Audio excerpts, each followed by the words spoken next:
اعوذ باللہ من الشیطان الرجیم بسم اللہ الرحمن الرحیم۔ میرا نام سید فیاض احمد ہے۔ میں گورنمنٹ UPS ملک پورہ زون ماور کا استاد ہوں۔ میں آج 7ویں جماعت کی اردو کتاب کا لیسن نمبر 5 جس کا نام ہے بھلے اور برے کی پہچان، جو کہ پیج نمبر 35 پر واقع ہے، پڑھانے جا رہا ہوں۔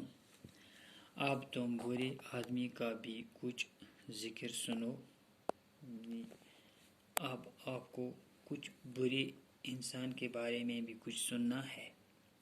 کبھی تم بھول کر بھی ان کی صحبت میں نہ بیٹھو۔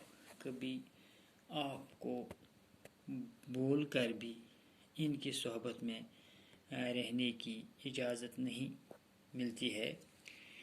ان سے تم کو ہمیشہ تکلیف ہی پہنچے گی۔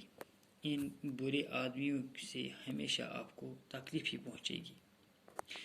ان کے دل میں حسد کی آگ روشن رہتی ہے۔ ان کے دل میں، جو ان کا دل ہے، اس میں خالی حسد کا آگ جل رہا ہوگا۔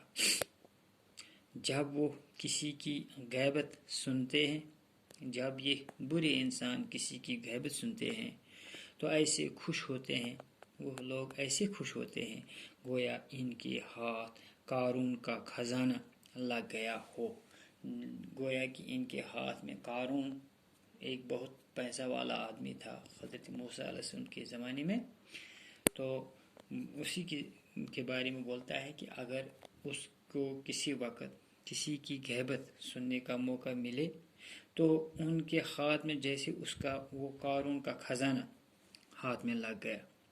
جو ان کے ساتھ بلائی کرے، جو ان لوگوں کے ساتھ کیا کرے گا؟ بلائی، اس کے ساتھ وہ برائی کرتے ہیں۔ وہ لوگ ان کے ساتھ برائی کرتے ہیں۔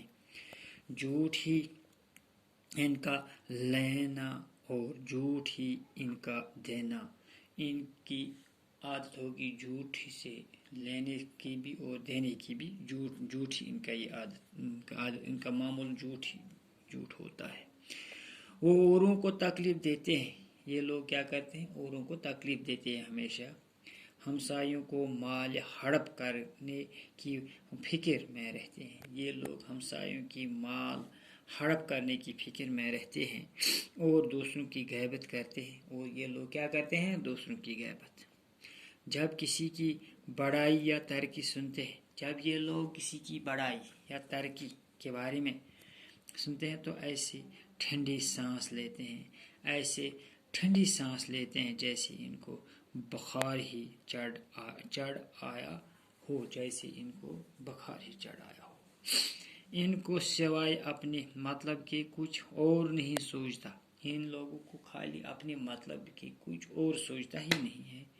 ماں باپ، استاد سب کی ہنسی اڑاتے ہیں۔ یہ لوگ ماں باپ کی، استادوں کی، سبوں کی ہنسی اڑاتے ہیں، کسی کا کہنا نہیں مانتے۔ یہ لوگ کسی کا نہیں مانتے۔ نیک انسان چاند اور سورج کی طرح چمک کر سکھ اور آرام پہنچاتے ہیں۔ نیک انسان جو ہے یہ سکھ اور یہ لوگ جو ہیں، نیک لوگ جو ہیں، نیک انسان جو ہے چاند اور سورج کی طرح چمکتے رہتے ہیں اور وہ سکھ اور آرام لوگوں کو پہنچاتے ہیں۔ دنیا میں کوئی عذاب اس کے برابر نہیں کہ دوسروں کو دکھ پہنچایا جائے۔ دنیا میں کوئی اس سے بڑھ کر کوئی عذاب نہیں ہے جب انسان کوئی دوسرے انسان کو، ایک انسان دوسرے انسان کو عذاب پہنچاتا ہے، دکھ پہنچاتا ہے۔ اس طرح ہم نے یہ لیسن ختم کر دی۔ انشاءاللہ کل ہم اس کے سوال کریں گے۔ باقی وسلام۔